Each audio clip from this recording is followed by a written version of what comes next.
FHA SFR Appraising Handbook 4000.1, page 140. Field. Retailer's name. Protocol. Applies only to a new construction. Initial sale from manufacturer. Provide name of retailer or distributor who sold unit. 3. Neighborhood section. This section reflects the area surrounding the subject property. The appraiser must observe neighborhood characteristics and surrounding properties to make determinations that will be incorporated into the valuation of the subject property. In all instances, the appraiser must mark the appropriate box for each line in the neighborhood characteristics and housing trends sections.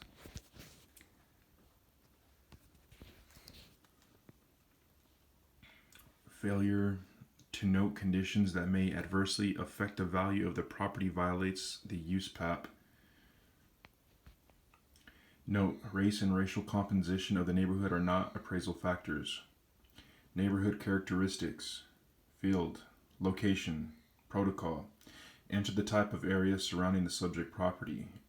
Urban relates to a city. Suburban relates to an area adjacent to a city. Rural relates to the country or beyond the suburban area. Built up. Protocol. Well, that was field. Protocol. Enter the built up percentage, the percentage of available land that has been improved. Land such as a state park would not be considered available land.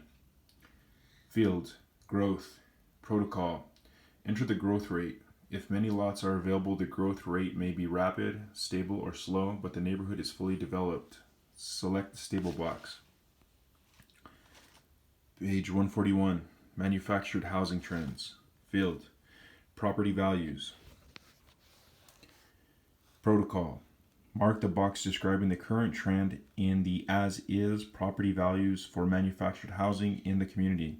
Comparing manufactured housing units that have been sold and resold in recent years is an effective way to determine market trends. Appraisers who use this method, however, must factor in any improvements or changes made to the property between sales. If the subject property is one of few manufactured homes in the neighborhood, indicate the scarcity in market conditions. Identify the most predominant housing type within the neighborhood and address trends in value for that type. Identify type. Field. Demand/supply. Protocol.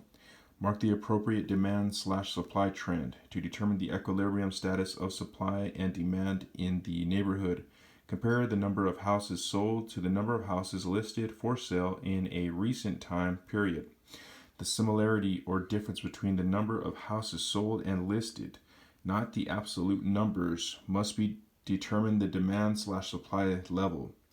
If the subject property is one of the few manufactured homes in the neighborhood, indicate the scarcity under market conditions. Identify the most predominant housing type within the neighborhood and address trends in demand/supply for that identified type.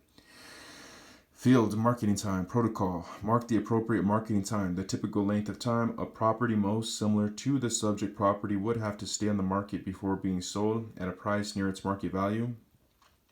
Field. Price/age. Protocol. Indicate the low and high neighborhood prices and ages, as well as the predominant value and age of manufactured housing.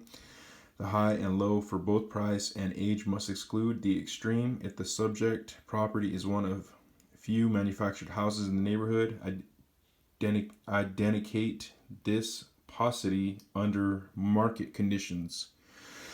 Identify the most predominant housing type/style within the neighborhood and address prices and ages for that identified type.